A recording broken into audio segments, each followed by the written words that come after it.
Hi, I am Kristen, and welcome to day 70 of the carnivore diet journey. And I do have to say that I think I was off by a day in my last video. So please excuse my mix up of the days. It's just been a little crazy. And I realized I forgot to write down one of the days. So I went back to my journal to look, and sure enough, I did. I am on day 70 today. So I am so happy and proud of myself that I've gotten through 70 days on this carnivore diet journey. Before we begin, I just want to say please make sure to subscribe and like my page. Hit that like button and make sure to comment. Love to hear your comments. Okay, so yesterday I talked about the struggles of having to go out and eat at a restaurant and what that entails, and the pros and cons, and me going to one restaurant and then literally picking up and leaving to go to another and having breakfast. So go check out that video about that whole scenario and my craziness of picking up and leaving, because it was a little frustrating at the one restaurant who would not accommodate me not being able to eat the other foods. And I just did not want to pay full price for just eggs and pay over $10 for just eggs. So, anyways, let's move on from that. Last night, I told you that we had to go out to dinner for a family member's birthday. And we went to this place called, I believe, the Rustic Crab House Inn. I will put it in the description. The restaurant was very, very good and it was a lot of fun. They had tons of other birthdays going on. So every time it was somebody's birthday, they would get the little mallet from cracking the crabs and pound them on the table and make all this noise. So it was just a lot of fun. Um, I will have to say that I did not get a main dish, so I don't know if there was any kind of substitute that I would have been able to get. Every dish there seemed to come with potatoes. And so we prepped ourselves before going because I knew that I just didn't want to pay, $30, $40, whatever it was for just a steak. Um, and so we ate before going. My husband had a ribeye that we had left over, and I had a piece of steak with chicken, and I added a little bit of cheese on my chicken with a little bit of sour cream, and it was absolutely delicious. And that filled us enough to, when we got to the restaurant, we were not starving. And so obviously I was not going to just sit there, drive an hour from my house to go to a restaurant to say happy birthday and not eat anything. So I did look at the menu before going. Remember, tip number one, always look at the menu before going, and that way you at least know, can I eat anything at this restaurant that is good for me and that is part of my diet. So I did see that there were options. Even if I did get the steak dish and have to pay whatever it was, I still had the option of getting steak. They had chicken as well. I always go for the steak. And because it was a seafood place, I kind of wanted seafood. And so I told my husband, he wasn't that hungry either since he had a big ribeye, that let's get two appetizers. So it had been a really long time that we got oysters raw, and I wanted to get oysters. So we got oysters, and then they had shrimp that I did have to peel and get my hands a little dirty, but it was cooked in a garlic and butter sauce. And I made sure that that's all it was cooked in. And they told me yes. So we went for that. I will show you the little video here on the side. You can check it out. Um, there were more shrimp on my plate, but I actually got hungry when I saw it. And so I started to eat and then be like, oh, I forgot to do my video. So the plate definitely had more shrimp, but it was really, really good. And it filled me enough because I went already fed.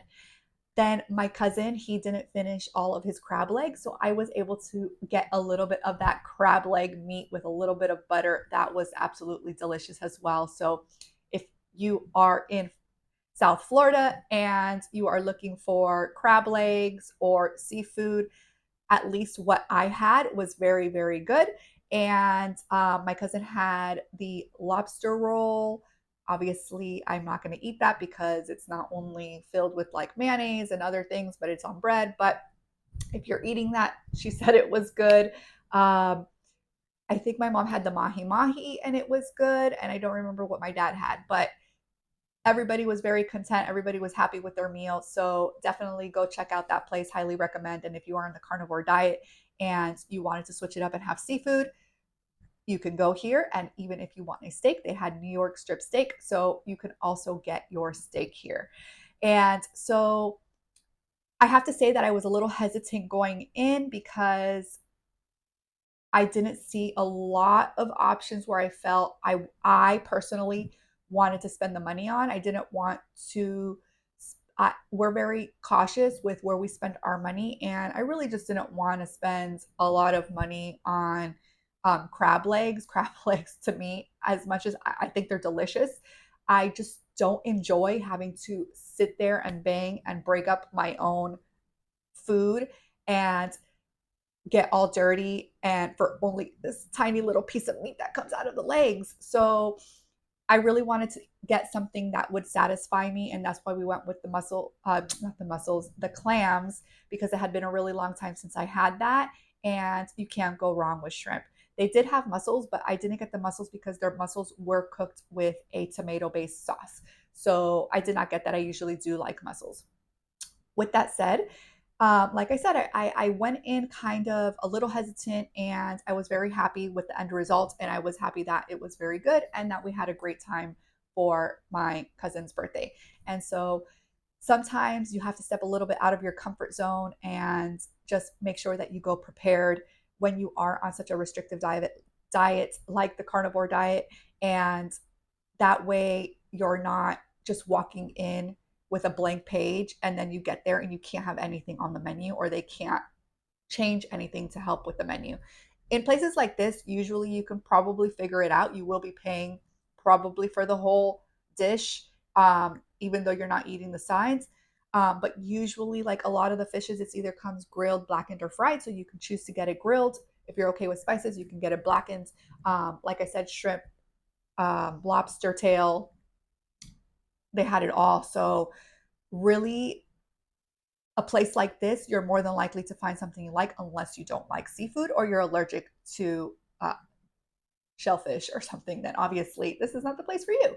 But again, they did have steak options, so that was a huge plus. So overall, feeling good today. A little bit tired and like out of my element, and I think it's really just based on this time change. I hate when the time changes, especially when we spring forward, because we lose an hour. So my whole schedule and my whole day has been completely messed up. I pre-ordered breakfast to get here for the kids and my nephew who slept over, and forgot that because of the time change. So it got here when everybody was still sleeping. And then I didn't know when to feed lunch and nap time for the baby. I'm all over the place. If you're a mom, write in the comments, are you just as lost and all over the place today like I am with this time change? I will have to say that the positive note of time change spring forward is that I love that it gets dark later, because my days feel like they last a little bit longer and I'm not exhausted and ready to go to bed at 6 o'clock at night when the kids are still hyper and still going. And so it also gives us more time to be outside and enjoy our backyard, and especially in the summertime with the pool. So I have to look at the bright side of things, and that this little wave of time change that makes everything all loopy we'll get back into our routine and our things. But I did feel a little bit off because of that. Other than that, I think that I'm doing very well today. I stopped when I felt, my stomach was a little bit this morning, like I had to go to the bathroom, and I did. Bowel movements, TMI, they were a little soft, but overall not watery, just a little bit of like stomach ache. But once I went, I was totally fine. And so what I did was, when I was eating breakfast, I just did not eat. I ate a very small piece of sausage and put the other sausage to the side, because I know that sometimes the grease from the sausage affects my microscopic colitis. So you really have to pay attention to what works for your body. I know that I cannot have overly greasy foods like that with my gut issue. If you have a gut issue, then and you should know, and and if you don't, start noting it, start journaling what is affecting your stomach and what isn't. And that way you can really see and tackle this is what I can eat and this is what I can't. And that's one of the reasons that I love the carnivore diet, because when you have issues, like gut issues, like I do, sometimes it's really, really hard to know what is going to work for you and what doesn't. And when you go to the doctor, none of my doctors have ever said, let's try to eliminate this, let's do this nutritional wise, and see if it helps your gut. They're just, let's put you on medication. So I've had this issue since my early 20s, and I've never been on medication. I refused it. I said I'll take an Imodium if I have to, and a lot of times I don't even do that. I just drink a lot of water, and I just kind of take a step back and I let it pass until I start to feel better, and I know, okay, I ate too much spicy food, or I ate something that was too greasy, and I know that that affected my stomach, and I started realizing things that I can eat and things that I can't. But with that said, I've had it for so many years, and I was still having flare ups every once in a blue moon, depending on what I ate, not really knowing what was causing it.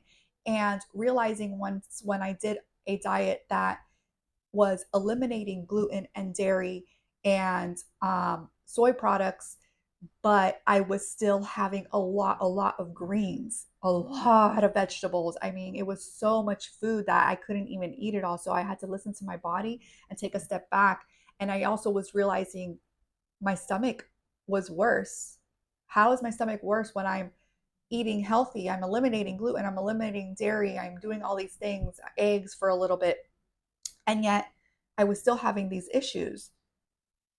It was the vegetables. And so I really didn't, I kind of put two and two together, but I didn't really think that that was like the full cause of it until I got on carnivore, and I've realized I haven't really had that microscopic colitis pain, only once, which I talked to you guys about. And I do believe it was because I had a little bit of spice in my food. And I normally don't. Usually it's just salt or maybe a little bit of garlic powder and onion powder, which is not often. And I noticed that I'm okay with that. And so I think it was like a salami or something that was a little spicy that I ate. And that did affect my stomach. So I know that as much as I love spicy, I cannot have that much of it. And I hate it because I love spicy food, but it is what it is. And I have to think, is it better to eat this spicy food that tastes good and then have this issue over here where I'm in a lot of pain? Is it worth it? Not really. So, being on this carnivore journey of mine, I have learned that my mental strength is a lot stronger than I thought when it comes to food, because I love my pasta and I love to have my little chocolate and all of these things that I love to eat before, and I'm doing okay without them. So sometimes we just have to get through that mental block of I can't do this, to just doing it and going through it and taking each day step by step, one day at a time, because it is restrictive and it can be hard for a lot of people who want to go out and binge. This might not be a forever diet for you, but it's a good starting point for an elimination diet, I believe. And I think that people should try to do an elimination diet to see how they feel, especially when they have issues like mine with anxiety and depression, inflammation, bloating, gut issues. I have microscopic colitis. I suffer from migraines. I had inflammation in the hands. Have a lot of things. And so for me, it was finally where I kind of hit my rock bottom. And I was so tired of living with anxiety since I was young and having depression for over 8 years, and it feeling like it was just getting worse. And I needed to do something. And my husband had been pushing me to kind of go keto, and then he mentioned carnivore, and I went carnivore. And I said, fuck it. Excuse my language, but I was like, we're doing the research, we were listening to the videos, I was reading a book. I mean, I was doing the work, and I said, January 1st of 2024 is going to be my day one. And if you know me, when I make that change, I make it. When I decided to start working out and eating a little healthier was when I hit rock bottom after my second baby and struggling with anxiety and depression and having that baby weight that I just couldn't get rid of and not feeling like myself, and my body had changed and there was just so much going on. And I hit that point where I said, I have to do this for me, because doing this for me is doing it for my kids, because I'm going to be a healthier me. I'm going to be a better version of me for them. And so that was my why when I started working out. And I've been working out from home for going on 5 years now. In April will be 5 years. And I do not regret not one day. Now, can you say that you do not regret one day of not doing something that's better for you and still feeling like shit? Now, did it help with everything? No, it didn't. It didn't take my anxiety away completely or my depression, but it helped. It helped me get out of bed when I didn't want to get out of bed. It helped me on days that my anxiety was so bad that I pushed through my workouts and felt better after my workout.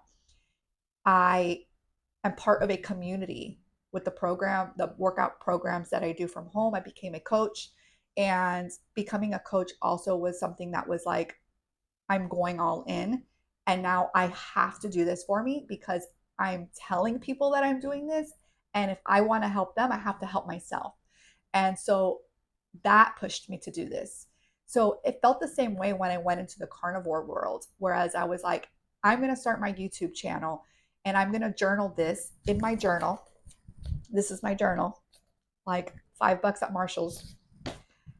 And I'm going to journal it, and I'm going to journal it online, and I'm going to share it with whoever wants to listen to me or whoever doesn't want to listen to me. Maybe I'm talking to myself. But maybe if I can help just one person find a better lifestyle for themselves, then I've done my job. If I am journaling this to keep myself accountable so that I do it for myself and see if it works, I have done my job. And so I am proud to say that today is day 70 of this carnivore journey. I am shooting for day 90. And my goal was my first goal was day 30, 30 days carnivore. Then I started doing more research and seeing videos and started seeing, okay, you have to do at least 90 days, right? Now I'm seeing like 6 months. I don't know that I'll do 6 months, but I will say that it pops in my head. Maybe I can keep going. Maybe I should just keep going on the carnivore train. And then sometimes I do listen to other people's opinions and other experts in the field, and that are not carnivore, some that are just keto, some are animal based. I like to get a broad view of everything and really learn what everybody is trying to say and seeing, what will work for me. And I do think that an animal based diet might work better for me.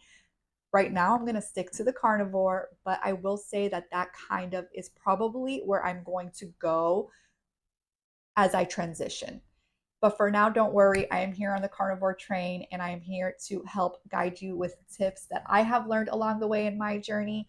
And if you have any questions, please write them in the comments. Or if there are any other things that you would like for me to talk about, shoot them in the questions, and I would love to do that as well.